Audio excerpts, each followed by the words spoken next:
Hey guys, my name is Phil. I am a full-time reseller on Poshmark, eBay, sometimes Depop and Grailed. My name there is Found by Phil, and you can find me on Instagram and all social media by Found by Phil.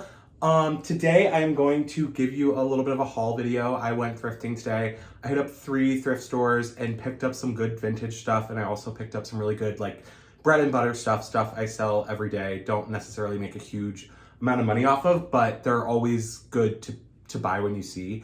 I got a lot of good stuff, so I'm just gonna go ahead and get started. Thanks for watching this video. So the first thrift store I went to is like one of my tried and true favorites, I would say. And they had a lot of good stuff, a lot of fall stuff out, and then not crazy priced. For hauls like this, when it's a lot of stuff, and they do like a color discount, so this color tag is 50% off, etc. I usually just average out the price. So I spent $54 there and I got 15 pieces. So that averages out to $3.53 or something. So all in all, I would say it's definitely good. So yeah, to start, I'm gonna kind of start with the more bread and butter stuff. This was just a Ralph Lauren estate zip, quarter zip. So estate rib, quarter zip, these are always good to pick up. You can get at least 25 to 30 for these. Especially, I find that calling out Ralph Lauren with red pony is always a good call out because people do search for that. This is just a vintage blank. Well, I guess it's not just a vintage blank. It is a Resell vintage blank and it's made in USA. I usually pick up vintage blank sweatshirts whenever I see them because people do love them. People screen print on them too. I kind of hoard them because sometimes I do screen print. The quality on these sweatshirts is like far better than most things produced today. So they're really like a dying breed of sweatshirt. So this is a good one, and it has that little Resell tag there in a nice bright red color. This is just another vintage woman's blank. This is a woman's one, so it's a bit shorter. It's raglan. I like the color on that too. And the woman's ones still, they don't sell as well as the men's ones, but they do still sell. This is just a nice LL Bean cable knit sweater. I do well with LL Bean, like vintage, brand new, or used. This is in great condition, and I'll have no problem selling that. Similar to LL Bean, Columbia, just like a quarter zip sweater. I do really well with stuff like this. It seems like it's the dad on eBay or people who are shopping for their husbands. Shami Shirts. As we get into flannel season, we should talk about Shami Shirts. LL Bean it's like one of their staples, Shami shirt. It's like a thicker flannel that can be worn as a jacket. This is actually an Eddie Bauer version. They don't say, I'm sure that LL Bean has like copyrighted the term chamois shirt, but this is like their competitor to that. And chamois shirts go for $35. Like, don't accept anything less than that, at least in my experience. And the vintage ones can go for a little bit more too. That's not a vintage one, but this is just a Vineyard Vines button up. It's whatever. Bread and butter. Another bread and butter piece, Banana Republic Chino pants.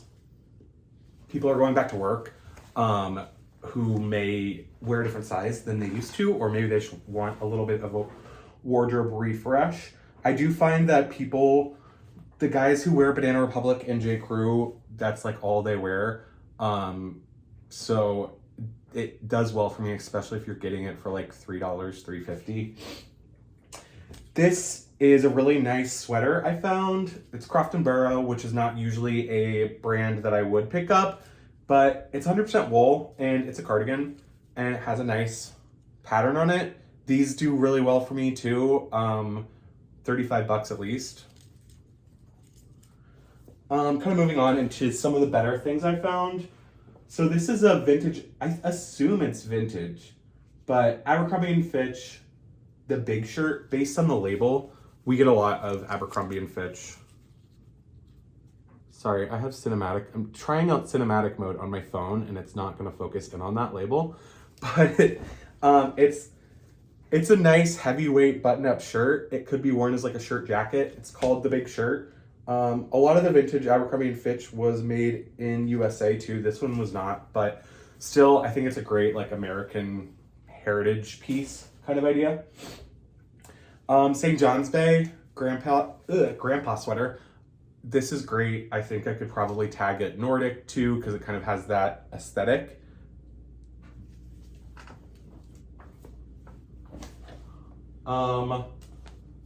This is a J. Crew Commando sweater.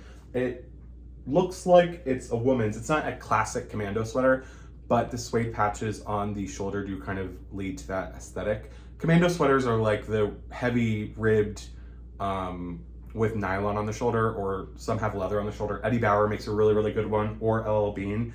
And these do usually sell fast if they're in the right condition. This one just needs some cleaning. It is like a little hairy pet hair. This is like, it's not really the right season, but it's vintage Caribbean Joe. And it's got all the like kind of a traveler sweater or traveler button-up shirt. It's women's. These camp shirts do really well for me, even if it doesn't sell for a while. It's kind of just good to have. People go on vacation sporadically. This was a really good find there. Patagonia, button up, flawless condition, really nice 2 chest pockets, and their price was actually not bad at all, $6.99. But again, with some of the other stuff I got, everything averaged out to $3.53, so that is a great. This is Brooks Brothers. It is Saxon, 100% wool, cable knit sweater.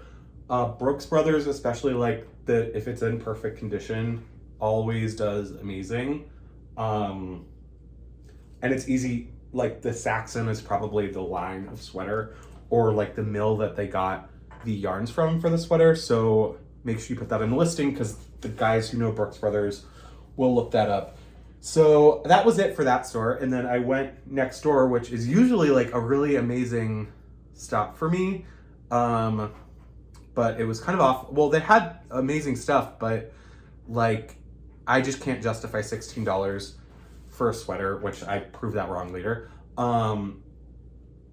It was way overpriced. I don't know if maybe they just are trying to get rid of me, or it was like a signal to me, or just resellers in general, but it was empty too. So I think they're probably gonna change their pricing strategy here soon.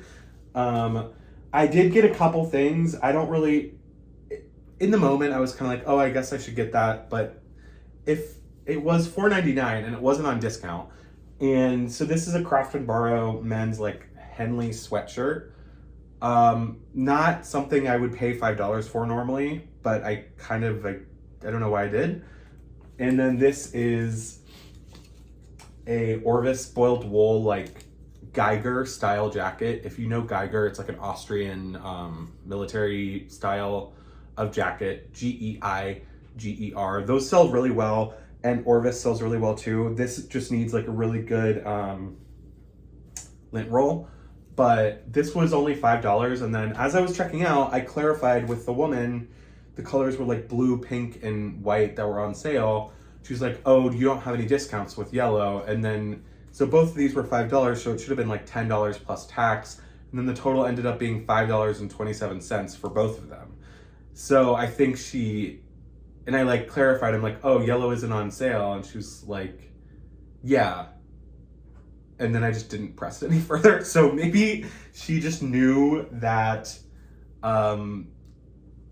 it was all overpriced and she wanted to make sure I was coming back. It is the woman that I do always work with there, or check out with there. So the last stop of the day was Ohio Thrift, and Ohio Thrift is obviously an Ohio thrift store. It used to be like my favorite thrift store when I was growing up in Columbus, but recently it's just like they take all the, I think it's JCPenney and Sears liquidations, and then they like overprice them. I mean, not that I would be buying something like that from Ohio Thrift. And they also have really confusing pricing in general. And it's kind of frustrating. It's not usually my first stop of the day. I kind of will hit the other places first. But this one had some good vintage or like better stuff out in general. It wasn't all just JCPenney, Sears. Maybe that's just my Ohio Thrifts in Columbus, but either way, this is like a grandma-y artsy craft sweater, and it's fully embroidered, or fully has the like bedazzles on it, embellished. There is one little snag in whenever I buy something like this, I like, before I leave the store, look it over with a fine-tooth comb and just see if there is any snags. There's one I noticed there. And I know there is a way to fix it when it starts. I just have to look it up. I think it's something with nail polish, but if anybody knows, I would love if you could let me know in the comment section below. But I mean, hopefully it doesn't get worse. It was only $3.99, but it's a really cool, like this stuff is really doing well on eBay and Depop right now. So I didn't have a problem taking a risk on it. This one, as I'm home, reeks of cigarettes, but this was $7.99. The other, Ohio Thrift just seems to know what they should be charging for things. It's not crazy, but it's not really a bargain. I like to stay in like that $3.50 area, $3.50 per item, but I couldn't pass this up. Just this really chunky grandpa sweater with a shawl collar, cable knit, and it's 100% or it's 85% wool, made in USA, Eddie Bauer. So I was willing to spend $7.99 on it because I'll easily make 40. Not make 40, I'll easily sell it for at least 40. So I really am fine with that. I do need to obviously clean it because I don't want to hear anything about me being a smoker because I am not a smoker. This is Innis Crafts. The worst thing about this Ohio Thrifts is that there's like no cell service at all inside the store, so I can't look up comps. But I've heard of this brand, and I do usually when I see Irish crafting thing, like Irish Shetland or like whatever, Irish hand knit stuff is really, really good to buy no matter what. And really any like Norwegian, Northern Europe kind of thing. So this brand is called Innis Crafts, and it's really, really pretty. This is 100% merino wool, and this was $7. As I left, I just double checked the comps and they're at like 40, $50. So I'm fine with that. This is a fun one. This is really the only oh no, I did find another one. But this is the only like super kitschy sweater I found. Chunky, and then it has like this mountain scene. I love this. And the brand is Cedar Falls. I paid $4 for it. It's made in USA, which is always another good call out in your listings, but this is a great like cottagecore hunter, whatever aesthetic going on. This is another really, really great vintage sweater. The brand is Karen Scott. I paid $3 for it, and it's this great like mock neck, chunky, what is the stitch called? I'm forgetting what this specific stitch is called, but hopefully it comes to me when I list it, because it always helps if you do know the stitch names when you're selling sweaters. It is 100% acrylic, but I think it's super cute. And then this is another St. John's Bay. They knew the price they should be charging for it, I think, because it is like the vintage St. John's Bay. It's a sleeveless cardigan sweater. I think that will do well on eBay specifically. This was $6, so not horrible. This was the best thing I found there, maybe all day. Just because I love this style of vintage, and it's selling really well right now and people know the value of it. So did Ohio Thrift. They charged me $15 for it, but it's this, mohair wool cardigan. And it's pastel, which is another amazing call out. And just cardigan, pastel, mohair. I think I can get like at least $80 for this. This will be featured on my Instagram too. And someone will love it. The brand is Marshall Field and Company Sportswear. So it's made in British Crown, Hong Kong. So when British ruled Hong Kong. Yeah, I don't know, super fuzzy. But yeah, I'm really happy with that. So I think it's a really good day. I'm gonna work on getting all this ready to photograph and have my virtual assistant list next week, or draft next week. I think I have like 80 things in my draft already next week, so I already have a nice little queue going. And yeah, if you have any questions or comments, or I messed up on saying something, please say it below, because I always love to learn more stuff. And any suggestions for the next video? I plan to do more of these haul videos. I also did a what sold this week video that I posted on Saturday, and I'm not gonna make a video of that quality again, and I apologize for the it was just bad quality content. So I'll do better next time. I should probably just even take the video down, but I'd appreciate if you subscribed and liked or commented on this video and let me know what you think. Also, I would love if you followed me on Instagram, found by Phil. And yeah, I hope everyone has a great week, and thanks.